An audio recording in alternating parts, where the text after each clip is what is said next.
Bible कहानी Daniel और शेरों की गुफा। दृश्य 1। बेबीलोन का महल। बहुत समय पहले बेबीलोन के महान साम्राज्य में दानिएल नाम का एक बहुत ही बुद्धिमान और ईमानदार व्यक्ति रहता था। वह अपने ईश्वर पर अटूट विश्वास रखता था। राजा दारा दानिएल से बहुत प्रभावित थे और उन्होंने उसे राज्य का सबसे ऊंचा अधिकारी बनाने का फैसला किया। दृश्य 2। ईर्ष्या और साजिश। यह देखकर राजा के बाकी मंत्री दानिएल से जलने लगे। वे उसे रास्ते से हटाना चाहते थे। उन्होंने मिलकर एक दुष्ट योजना बनाई। वे राजा के पास गए और उन्हें एक नया कानून बनाने के लिए मना लिया। महाराज, अगले 30 दिनों तक राज्य में कोई भी व्यक्ति आपके अलावा किसी और देवता या मनुष्य से प्रार्थना नहीं करेगा। जो कोई भी इस नियम को तोड़ेगा, उसे भूखे शेरों की गुफा में फेंक दिया जाएगा। राजा को उनकी चाल समझ नहीं आई और उन्होंने इस कानून पर मुहर लगा दी। दृश्य 3। दानिएल का विश्वास। जब दानिएल ने इस नए कानून के बारे में सुना तो वह डरा नहीं। वह जानता था कि उसे क्या करना है। वह हमेशा की तरह अपने घर गया।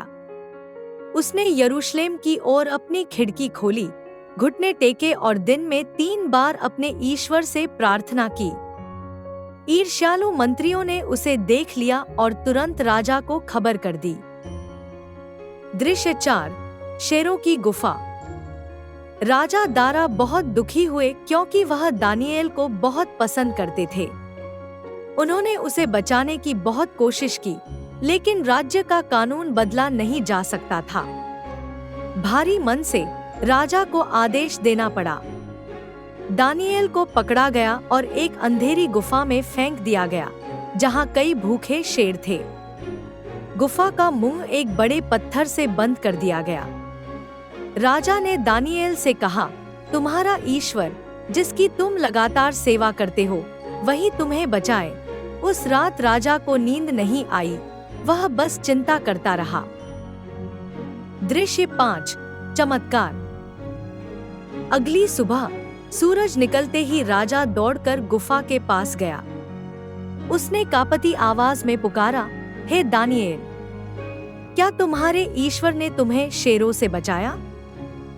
गुफा के अंदर से एक शांत और स्पष्ट आवाज आई, हे राजा, आप सदा जीवित रहें। मेरे ईश्वर ने अपना स्वर्गदूत भेजा, जिसने शेरों का मुंह बंद कर दिया है। उन्होंने मुझे कोई नुकसान नहीं पहुंचाया है, क्योंकि मैं ईश्वर की नजर में निर्दोष हूं। दृश्य 6। जीत और सीख। राजा की खुशी का ठिकाना न रहा। उसने तुरंत पत्थर हटाने का आदेश दिया। जब दानिएल बाहर निकला तो उसके शरीर पर एक खरोंच तक नहीं थी। यह देखकर राजा और सभी लोग आश्चर्यचकित रह गए। राजा ने उन दुष्ट मंत्रियों को सजा दी और पूरे राज्य में यह ऐलान करवाया कि सभी लोग दानिएल के ईश्वर का सम्मान करें। सीख। यह कहानी हमें सिखाती है कि जब हमारा विश्वास सच्चा और पक्का होता है, तो ईश्वर सबसे भयानक खतरों के बीच भी हमारी रक्षा करते हैं।